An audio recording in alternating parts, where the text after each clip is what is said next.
Hi everyone. So based on today's readings and the video, I do think that single stories cause a way of stereotype, and I do think these stories affect our perceptions of minorities in the United States. For example, I think it can be like very easy to think that every immigrant that comes to the United States is like on drugs or like rapist, how Donald Trump had said once in one of his speeches or whatever. So I think it definitely has impacted the perceptions of minorities in the United States, and it shouldn't be that way because single stories do create stereotypes.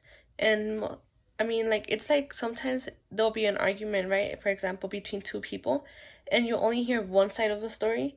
So obviously, that side of the story is only going to benefit the person that's telling that story. So for all you know, they could be making things up or making things like twisting the story so that it makes them look better. So if you never get to hear the other side of the story, you're never really gonna know what happened.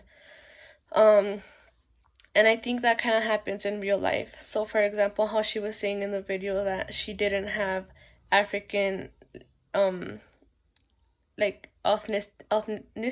I'm not sure how to say it.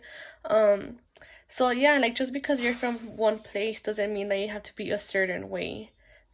So like for example, just because my parents are from Juarez and I'm from the US doesn't mean that I'm like I'm in a gang or something like that. Like, we can be something completely different than from the stereotype that is built. And I think it's very, very important that we hear different stories and that we educate ourselves so that we at least know that people have different backgrounds and that everybody has a different experience in their life. Because just because they're a certain race or a certain color or, a different culture doesn't mean that we don't have anything in common. Like, we could share some things that we don't even know about if we don't do our research or talk to people and just ask questions. So, but yes, to the question that was given to us, I definitely think that these one-sided stories definitely have an impact on the perceptions of our minorities here in the United States.